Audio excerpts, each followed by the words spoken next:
जैसी भक्ति गुरु की करो वैसी भक्ति मेरी भी करो, ताकि तुम्हारा दिमाग कभी खराब हो गुरु के प्रति तो कम से कम मेरी भक्ति से संभले रहो, तो फिर अंतःकरण ठीक हो जाएगा, तो फिर गुरु के प्रति ठीक हो जाएगा। लेकिन अगर गुरु के प्रति तुम्हारा आइडिया ठीक नहीं होगा तो अनंत कोटि आंसू बहाओ मेरे लिए, मैं क्षमा नहीं कर सकता, न मैं कुछ दे सकता हूं। तुम्हारे सब आंसू जाएंगे जीरो में गुणा करने के बराबर, वो क्षमा ही नहीं होगा।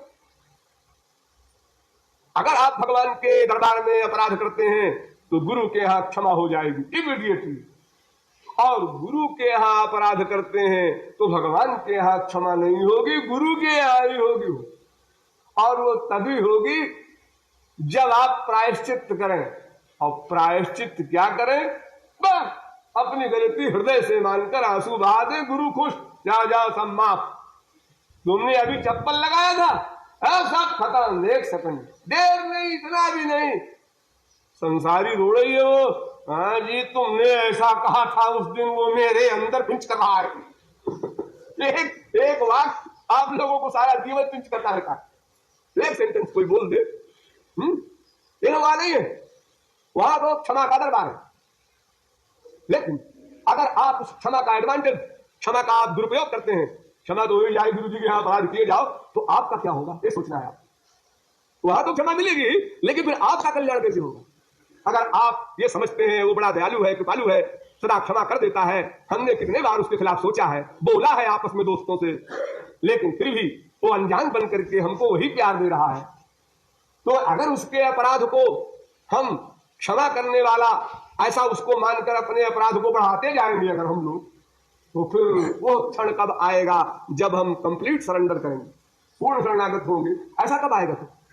क्योंकि पूर्ण शरणागति तो कंपलसरी है, उसके बिना काम चलेगा नहीं। तो इसलिए महापुरुष और भगवान में और कोई अंतर नहीं है, बस इतना सा ही अंतर है कि केवल महापुरुष की भक्ति करके हम अपने लक्ष्य को प्राप्त कर सकते हैं, और यदि महापुरुष के प्रति हमारी बुद्धि अभी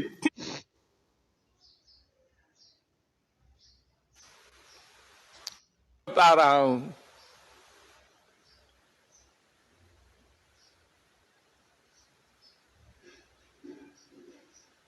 इनको फीलिंग भी नहीं होती मैं क्या कर रहा हूं।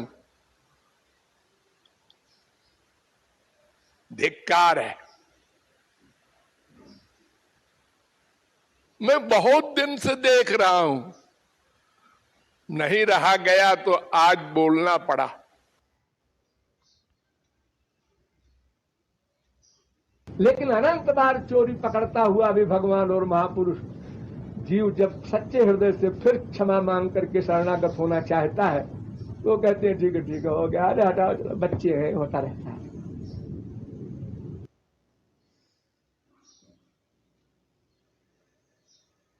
की सेवा मिले तो सगुण साकार की सेवा में केवल महापुरुष की सेवा मिलेगी, लेकिन महापुरुष की सेवा में भी वही शर्त है, अगर मन का अटैचमेंट नहीं है तो बस तुम फिजिकल डील कर रहे हो, धोखा दे रहे हो अपने आप को।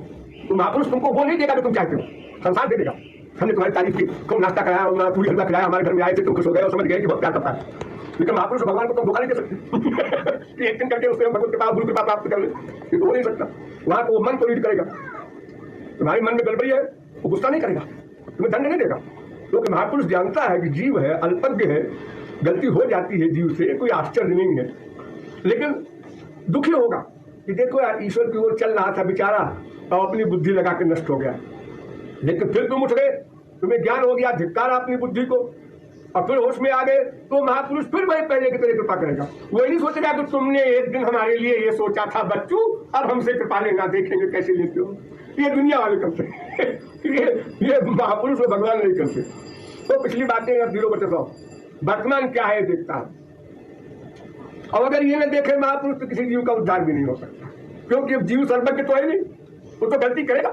अरे ज्यादा किया, फिर कम किया, फिर और कम किया, बिल्कुल गलती न करे, ऐसा कैसे हो सकता है? फिर तो महापुरुष हो जाएगा तो जैसे टीचर बच्चों को पढ़ाता है तो वो जानता है गलती करेगा, 100% मार्क्स नहीं आएंगे, लेकिन 60% आ गए तो वो बीट होता है, शाबाश बेटा फर्स्ट डिवीजन आया है, और 40% गलती किया है तो अरे भाई तो इतनी गलती तो होगी अब हम कैसे आशा करें बच्चे से कि 100% नंबर आए। ऐसे ही ये दया है भगवान और महापुरुष की कि वो क्षमा करते रहते हैं, क्षमा का भंडार है वहां।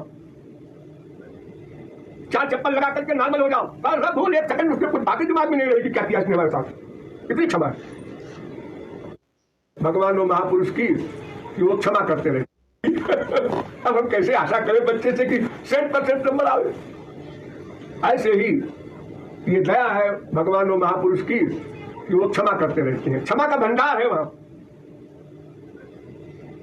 4 चप्पल लगा करके नॉर्मल हो जाओ, सब भूल 1 सेकंड उसके कुछ बाकी दिमाग में नहीं रहेगी क्या किया इसने हमारे साथ। इतनी क्षमा है। ऐसी आधार पर जीव का कल्याण होता है। और अगर महापुरुष को ये सब क्षमा न करना हो तो आवे संसार में तो अपने गोलों को बैठा रहे। क्योंकि भाई हम जहां जा रहे हैं वो तो पागल लोग हैं। अब किसी पागल ने मार दिया तुमको तो डॉक्टर ये कहे कि इसने मारा, अब मैं इसका इलाज नहीं करूंगा। अरे भाई तो तुम पागलों से क्या आशा करके गए थे वहां पागल खाने में इलाज करने।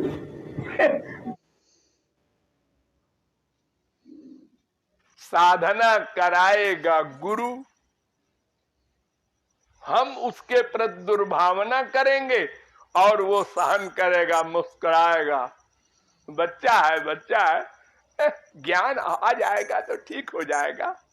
वो हमारे पीछे पड़ा रहेगा और जब हमारा अंतःकरण शुद्ध हो जाएगा तो फिर वही गुरु ही उसको दिव्य बनाएगा स्वरूप शक्ति के द्वारा। फिर वही गुरु भगवान से मिलाएगा। यहां तक करता है गुरु। और भगवान जब सब करेक्ट हो जाएगा, ड्राइंग रूम साफ हो जाएगा, तो वो कहते हैं अच्छा मैं आ रहा हूं। इसके पहले क्यों नहीं आए? मैं गंदगी में नहीं आता। वो गुरु करे काम। आप लोगों के लड़के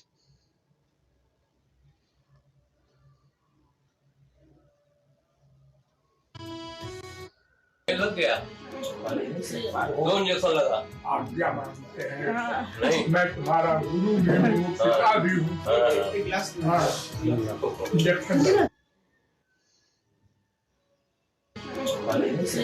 इंजेक्शन लगा। आज्ञा मानते हैं।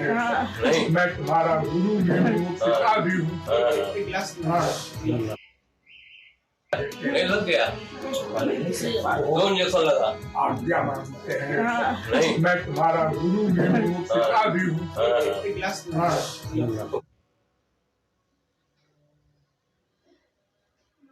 कहते हैं ना तत्वम गुरु समम नास्ति।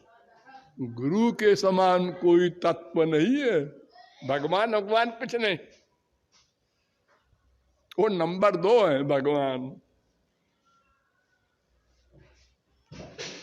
वेद गुरुर्ब्रह्मा गुरुर्विष्णु गुरुर्देव सदाशिव न गुरोरधिका कश्चित् त्रिषु लोकेषु विद्यते। योग शिखोपनिषद 5वें अध्याय का 56वां मंत्र। फिर वेद कहता है गुरुरेव परो धर्मो गुरुरेव परागति। साख्यायिनी उपनिषद 36वां मंत्र। सबसे इंपॉर्टेंट धारण करने वाली वस्तु या तत्व गुरु है। जिसने उसको अंतःकरण में धारण कर लिया उसका अंतःकरण शुद्ध हो जाएगा। गुरुरेव हरि साक्षात ब्रह्म विद्योपनिषद 31वां मंत्र। गुरु ही हरि है। गुरु भक्तिम सदा कुरुजात ब्रह्म विद्योपनिषद 30वां मंत्र। गुरुरेव परम ब्रह्म गुरुरेव परागति द्वयोपनिषद में ये मंत्र है और अद्वैत तारकोपनिषद में भी ये मंत्र है। गुरु ही परम ब्रह्म है। 30वां मंत्र। गुरुरेव परम ब्रह्म गुरुरेव परागति द्वयोपनिषद में ये मंत्र है और अद्वैत तारकोपनिषद में भी ये मंत्र है। गुरु ही परम ब्रह्म है।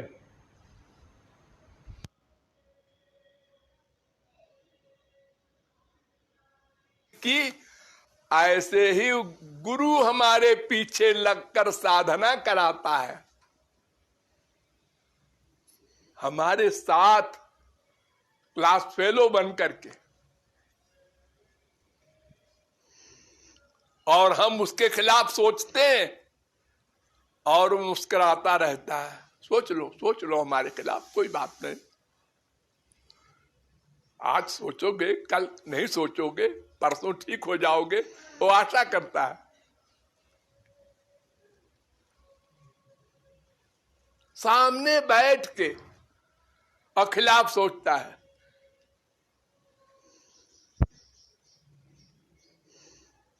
तो तत्वज्ञान नंबर 1, साधना कराना नंबर 2, और फिर अंतःकरण जब शुद्ध हो जाता है तो फिर उसको दिव्य बनाना और दिव्य प्रेम देना, भगवान से मिलाना, जो जो काम आगे का है सब गुरु करता है, सारा काम। इसलिए अपने स्वार्थ की दृष्टि से महापुरुषों ने कहा है कि गुरु का स्थान भगवान से बड़ा होता है। पहले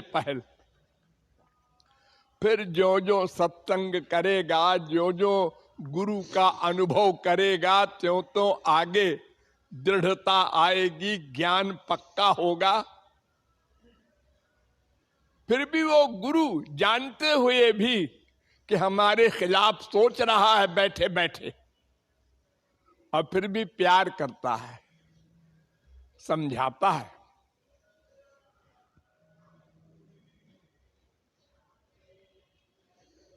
हमको भी बहुत दुख होता है। एक व्यक्ति को हम देखते हैं, यहाँ मेरे पास 10 दिन रहा, 20 दिन रहा, और कितना अच्छा इसका भाव बन गया, कितना अच्छा हृदय हो गया, बहुत खुशी होती है, बहुत खुशी होती है। अब जब देखते हैं कि वो संसार में जा करके राक्षस बन गया, पशु बन गया,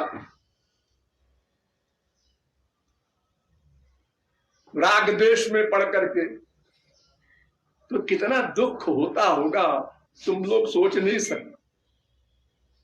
इतनी कमाई, इतनी मेहनत करके जो बनाया, वो सब आप लोगों ने बिगाड़ दिया। अब फिर आप आते हैं महीने, 10 महीने, 8 महीने बाद फिर परिश्रम करते हैं, हमारा तो काम परिश्रम करना है, लेकिन इससे क्या होगा?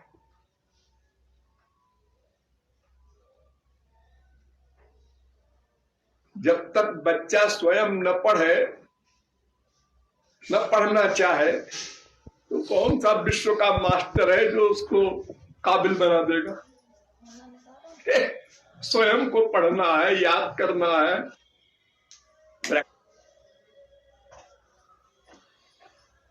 तो ऐसे ही हम गुरु के सामने बैठकर ही और गुरु के प्रति दुर्भावना करते हैं, और बोलते क्या है?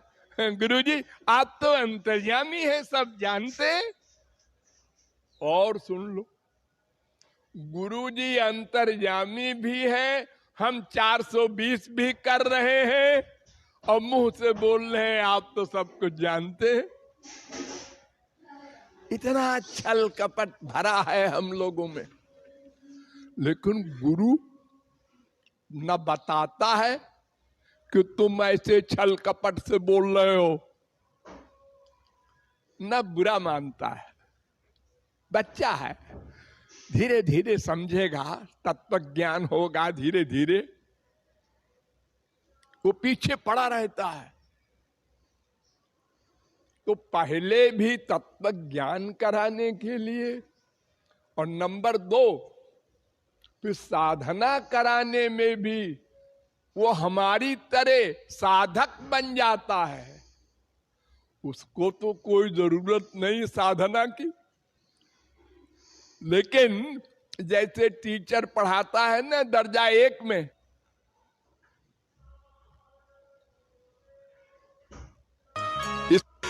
वो चेक की तरह मेरे अंदर बैठी है, इसलिए मुझे ही अम्मा भी माने रहो और पापा भी और गुरु भी, सब कुछ। विश्वास करके अपनी अम्मा, अपनी माता, अपना सब कुछ मुझे मान करके साधना में बढ़ते चले। बाहर से क्यों देखते हो? महाराज जी बोल रहे हैं, तुम लोग मुझे बाहर से क्यों देखते हो? मुझे मेरे अंदर देखो। तुम लोगों को मैं कितना उठाता हूं, पर तुम लोग नामापराध करके सब बराबर कर देते हो। मैं तुम्हारे अपराधों को देखता हूं। देखिए महाराज जी अपने आप को प्रकट कर रहे हैं। कोई गुरु ये बोल सकता है, वही बोल सकता है जो तत्व होगा, जो साक्षात भगवान होंगे, वही इतनी बड़ी बात बोल सकते हैं। गुरु और भगवान एक होते हैं। इसलिए जो श्रोत्रिय ब्रह्मनिष्ठ होगा, जो भगवत प्राप्त संत होगा, या स्वयं भगवान ही होंगे, आचार्यम माम विजानियान, वही ये बात कह सकते हैं। एक एक सेंटेंस इंपॉर्टेंट।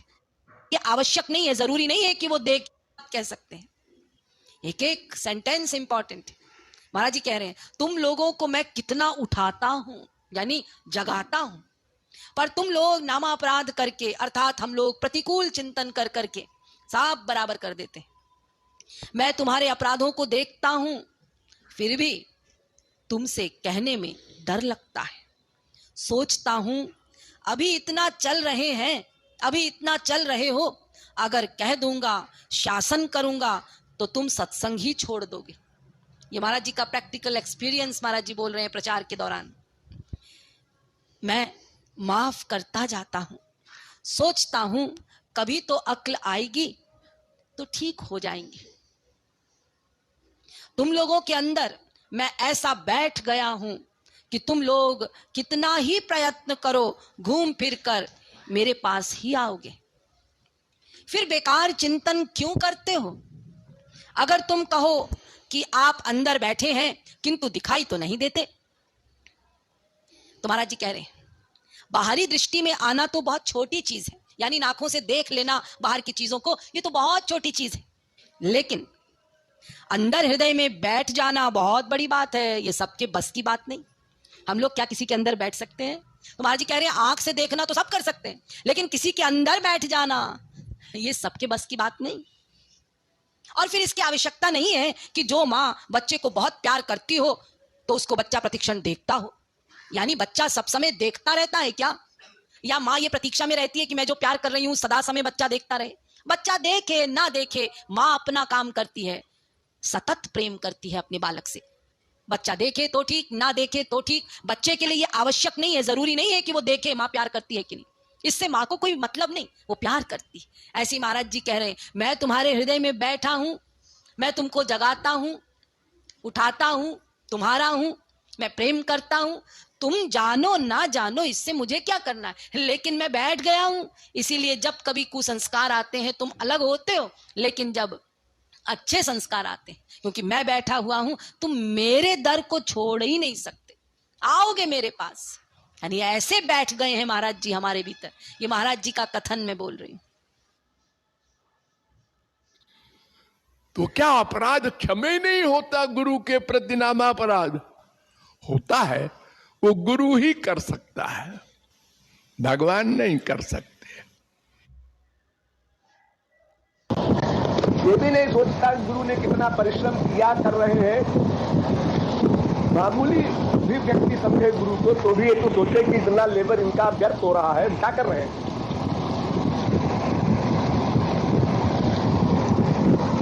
वो तो अपना काम करेंगे। मेरी वाणी पर आपको विश्वास है? अगर मेरी वाणी पर आपको विश्वास है तो ये ध्यान रखिए कि वो प्रतिक्षण आपके साथ खड़े हुए आपकी हर क्रिया को देखते हैं, आपके आइडियाज को नोट करते हैं, और अगर आप हृदय से पुकारेंगे तो आपको उसी प्रकार आज भी अनुभव होगा जैसे उनके साक्षात प्रकट रहने पर था। क्योंकि गुरु का हमारा नाता अनंत काल का होता है, लिमिटेड नहीं होता। संसार के नहीं है वो नातेदार। क्या संसार में माँ चली गई, बाप चला गया, तो अब उससे हमारा क्या मतलब रहा? अब उसको क्या पता हम कहाँ हैं, क्या कर रहे हैं? अरे वो गुरु हैं आपके, गुरु भगवान के बराबर, भगवान से भी बड़ा स्थान माना गया है गुरु का। और जब उनकी शक्तियों का, उनकी कृपाओं का, उनके अलौकिकत्व का अच्छी प्रकार अनुभव कर चुके हो अवतार काल में, उनके प्रति ऐसा डाउट नास्तिकता को सिद्ध करता है। तुम कभी उनकी शरण में गए नहीं, लापरवाह थे तुम, इसीलिए तुम उनको भूल गए। तो महाराज जी के ही वचन है कि गुरु से हमारा जो नाता होता है वो अनंत काल का होता है, वो हमें कभी नहीं छोड़ते, सदा हमारा योग क्षेम वहन करते हैं, दिखाई दे चाहे ना दिखाई दे। जैसे यहाँ भी आप रहते थे, महाराज जी के अवतार काल में भी तो महाराज जी रस में आपको दिखाई तो नहीं देते थे, हर समय आपको यहाँ साक्षात प्राप्त ही नहीं थे। महाराज जी मंगल में है, महाराज जी कहीं बम्बई में है, कहीं है, आप यहाँ पर रह रहे हैं अपने शहर में और साधना करते थे आप, तो आप महाराज जी वहां से आपका योगक्षेम वहन करते थे ना। तो ऐसे ही मंगल धाम में जो गोलोक व्याप्त है, या गोलोक में जो ब्रज व्याप्त है, और ब्रज माने सर्वव्यापक, ब्रज शब्द का अर्थ है जो सब जगह व्याप्त हो, तो हर जगह गुरु रहते हैं, हर जगह भगवान रहते हैं, और एक एक जीव के साथ अलग अलग रूप धारण करके रहते हैं। जितने लोग बैठे हैं, जितने उनकी शरण में हैं, हर एक के लिए महाराज जी अलग अलग रूप धारण करके उसके साथ लगे रहते हैं। वो जहां जाता है, जो करता है, उसके साथ साथ रहते हैं, अलग अलग पृथक पृथक रूप धारण करके। काश कि आप लोग इस बात पर विश्वास कर लें और इसको रियलाइज करने का प्रयत्न करें, तो बलिहार देव बिना आप रह नहीं सकेंगे कि ये रूप मेरे लिए धारण किया है, बुद्ध तुच्छ के लिए, अधम के लिए एक रूप धारण किया हुआ है, तो वो रूप आपको इतना अच्छा लगेगा कि ये रूप केवल मेरा अपना है, इस रूप पे मेरा पूर्ण अधिकार है और किसी का नहीं, क्योंकि ये रूप मेरे लिए धारण किया है। अब मनचाहे ढंग से आप उपासना कीजिए उनके साथ, उनको पुकारिए, उनसे कृपा की याचना कीजिए, उनसे प्रार्थना कीजिए, उनके दर्शनों की व्याकुलता पैदा कीजिए। भक्त गोलोक में जो जाता है तो उसको अलौकिक शरीर भी मिलता है, मन भी होता है, बुद्धि भी होती है, इंद्रियां भी होती हैं, सब कुछ जैसे इस समय है। ये सब प्राकृत है, वो सब दिव्य मिल जाएगा। लेकिन कोई भी चीज अभ्यास से ही होगी, अटल नियम है। और इतनी भगवत कृपा होने पर तुलसीदास को हार के ही कहना पड़ा, सन्मुख मरुक अनुग्रह मेरो, कर्णधार सदगुरु दृढ़ नावा, दुर्लभ साज सुलभ कर पावा। सब कुछ मिल गया। अब जो न करे भव सागर नर समाज अस पाए, मानव देव पा करके भी न करे, प्रैक्टिस न करे, तो नंदक मूढ़ मत आत्महन करती जाए, आत्महत्या। अब उसके लिए कोई इलाज नहीं। फिर आकर 40,84,000 घूमो, सिद्ध किया, सब कृपाओं का लात मारा तुमने। भगवान पर लात मारना, महापुरुष पर लात मारना, यही अर्थ रखता है कि उसके आदेश के खिलाफ सोचो। प्रैक्टिकल लात मारना कोई विशेष अपराध नहीं, अपराध है भीतर से अपमान करना, शास्त्रों, वेदों, संत और भगवान की बात को न मानना, अपनी अकल लगाना, अपना गणित लगाना, विपरीत चिंतन करना, ये जानते हुए कि मेरी बुद्धि है क्या। आश्चर्य है।